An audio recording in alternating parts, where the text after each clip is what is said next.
Thank you. What an amazing day. I did stay around today and listen to Frank and some other presenters and snuck away and came back, and I'm glad I got to hear from all the different groups that were represented here. Great work. I'm very, very pleased with that, and I talked to a few of you, and there really seems to be some good reason to go further in terms of communication, collaboration, trying to exchange cards and seeing what we can do spontaneously in the future in terms of building this type of excellence in Arkansas on blockchain that centers on food security. And so all I can do is make a few comments about some of the things that were said today, and I'm going to pick on Secretary Ward. Because he asked a whole bunch of questions, and questions deserve some answers. But there was a theme, first of all, Secretary Ward mentioned this, but Marla and others, on rural broadband.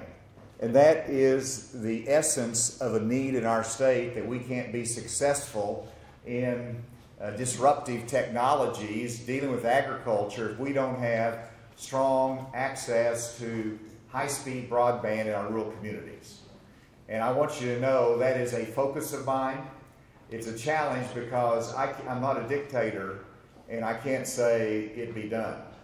It's a matter of bringing in our private sector providers. It's dealing with federal money and making sure all this is channeled right. And quite frankly, I don't think the federal government has set the right standard for what is adequate broadband speed. I think it needs to be accelerated. That's a voice that we need to have because they're thinking about rural Arkansas as not needing the same speed, perhaps, as urban America, and I think this meeting illustrates that you do. And so I've already called in our provider community, I've challenged them. I want to make sure that we can accomplish that, and I compliment so many of the work on that. We'll continue to focus on rural broadband. Now, a question was asked about, will it identify new markets? And I think it will. This type of assurance of food security open up new markets. So you ask a question, the answer is yes. It will to that farmer. But it was also asked the question about, should it be voluntary or mandatory? How many think it should be mandatory?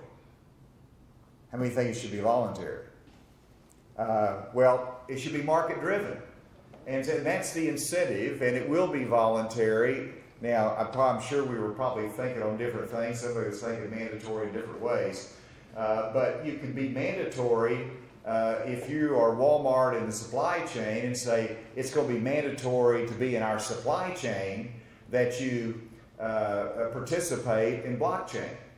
And so that's an appropriate market-driven solution. That might have been what some of you were thinking. But in terms of government, absolutely not. This is an incentive to the farmer to say, I want to show that my product is the best, and so it will be market-driven incentives that's going to entice farmers to be challenged, to say, I need to move in this area because that's going to open up new markets for me. It's going to, what I talked about today, which is the advertising component, made on Hill Farm in Arkansas. I mean, it can be that specific in terms of your marketing and that pride. And that's, I think, an incentive for the farmers to participate in it. Will it save time? It better. And I think that's the objective of it. And I've never known anybody that went from a paper system to a digital system that did not save time, did not save efficiencies, and produce a better result. And so that is an important part of our future. Now, one of the first presenters was the education side. And you're absolutely right. You challenged me even more. And I'm glad we really started with that component. Because whether you're enticing young people in the farming community or whether you're enticing them into the food chain security industry that we're trying to build in Arkansas, it starts with education. And you actually built all the right components of it. It's basic knowledge and understanding of this vast new world so that whatever arena you go into, you need to understand what coding is and security is and blockchain. So that basic level, we need to add a component in our education. And then we need to, it's an opportunity to build on that in the state. Whenever you look at our computer coding initiative, it's basic coding. It is then adding the complementary skills of understanding cybersecurity and that skill that's needed. And then there's this new technology called blockchain. And so we want to build in our education system a diversity of opportunities for our students that they can say, I love that. I want to pursue this side. Just like those that say, I like this language better in computer coding. There's choices that have to be offered out there, and that's why we have to continue the professional education of our teachers. And so that $2.5 million that we invest every year, by the way, it blows other states away that we're putting that kind of money into educating teachers in terms of technology education. But this is another arena, and I want to solicit those private sector partners that are here. Are you teaming up with any school?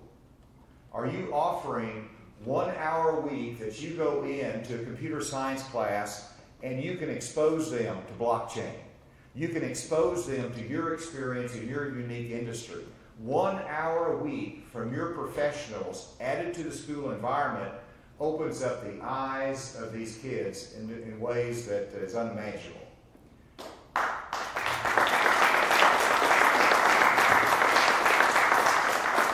And then I did hear one other thing about we need to look at the licensure and the hurdles.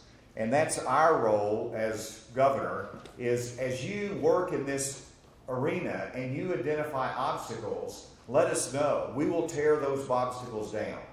We want to make sure that the regulatory environment, our legal system is attuned to and fits in with blockchain technology.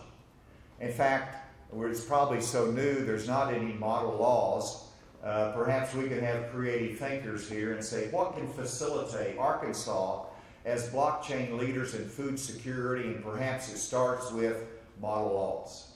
And that we create and we innovate that helps make Arkansas a friendly state for that technology that other states might emulate. And so we need to be looking at that. Where do we go from here? I hope somebody speaks after me to tell you where we go from here. But very simply, I just hope that everybody knows everybody in this room and you've exchanged cards and that you will follow up and you'll build partnerships. This is something that's going to be driven by the people in this room. It's not going to be driven by Washington or Little Rock. It's going to be driven by industry. Industry always leads and government catches up, and that's okay. But we don't want to be a hurdle in it. We want to be a facilitator in it, and that's what we're doing today. So I expect that there's going to be a lot of follow-up from the meetings today, and that you will let us know when there's an obstacle that we need to break down. I want to introduce Mike Preston. Stand up, Mike. I don't think you've been here all day. He's my Director of Economic Development. He runs our accelerator program, or parts of it anyway, but he's a key player in this. And then Director Stacy Hurst, is she here? Stacy Hurst, she's our hostess. Department of Heritage owns this facility for the state of Arkansas, and she's allowed us to come in here today. So give the Department of Heritage a round of applause. And, you know, I came in here today and we just got into technology and we did not absorb the historic flavor of this building. And you all need to understand that this was the heartbeat of African American Little Rock back in, 1913 to 1940 time frame. This is where all the action was, right here. And when this facility was built and dedicated, Booker T. Washington spoke to 2,000 people on this property. And so he was an innovator. And this place has incredible history. If you have time, I hope you'll look around. If not, come back. Incredible history, expressing appreciation to African American history in Arkansas, the Civil Rights Movement, and this incredible structure that we've preserved as a state for the benefit of all those that will pass through and learn history from the heritage that we have in this building. So thank you for being here today, all the time that you've devoted. Now somebody can come and tell us now what we're going to do next.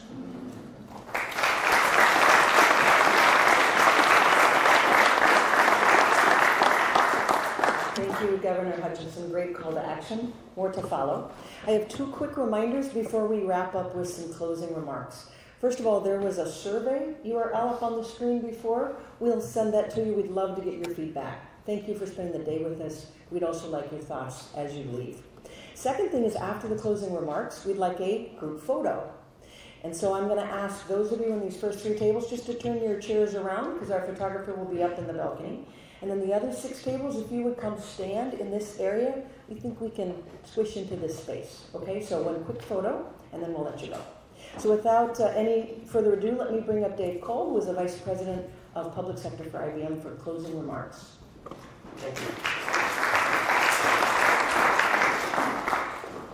Let me just give a personal reflection. First of all, thank you, Governor, for your leadership and direction here in blockchain. You know, sometimes you get up in the morning and you learn that your assignment is to participate in the design thinking workshop, and then it becomes much, much more. And the time that I've spent with this team here today has just been outstanding.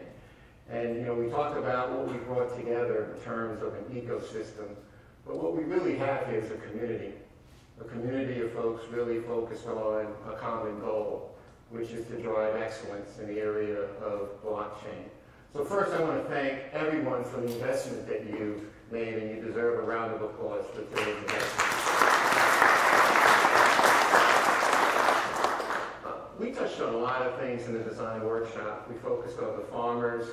Abraham, your insight is just tremendous. It helps us get a lens into the things that we need to be focused on. We spent time with education and talking about students and the persona around that. We talked about the consumer as another area of focus, which brings all of this back together, what we're able to do. I wanted to just touch on a couple of themes throughout the day and kind of sprinkle some of the things that I thought we heard. In terms of skills, and I think Jason covered it, when Mikey touched on it, when we just met coming in the room this morning, the importance of skills really fuel what we have here in terms of blockchain. And just a little commercial on blockchain. I've been in this industry for 30 years.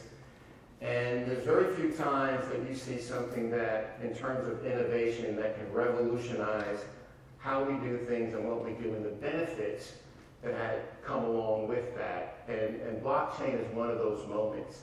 And to be ahead of it, as you said, Governor, earlier, first generation, touching this early and having an impact on what it can do here in Arkansas will be critical. And the skills to support that, as Mike touched on earlier. And we talked a little bit about the types of roles, potentially, that we will need to have to support this. And you know, some of the comments that you made, Darryl, around regulation and what we need to do and be mindful of that in terms of legislation and what may need to be put in place to help support that is critical. And we talked about infrastructure as another area. And Marla talked about, well, who owns it, right?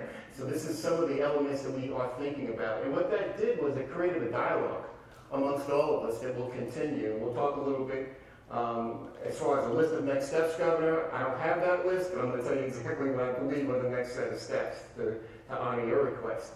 But in terms of just looking at what we're able to do in terms of not only skills, the workforce, the infrastructure, but one of the opportunities we'll have here is to reimagine work. Reimagine how we do things more efficiently, how we can be a part of the digital transformation. We know that the technology is there. It's been validated. Frank, you gave us a great update on the wonderful work that was being done. And it really brings it home that, you know, we are able to begin the work now. The technology is there. The capabilities are there. And so what I would ask is, there's a couple things. One is that we spend a lot of time capturing a lot of your insights. And we will put those to use, I think, with a number of teams that will kind of sprinkle out from the day here and keep that dialogue going. And really on behalf of the IBM team, we can't be more delighted to be a partner for not only our clients here, but also for all the different entities, both in education as well as in local and state government. And we look forward to having that opportunity to be a part of the next wave of transformation as we move forward. So I thank you for the investment that you've made in today.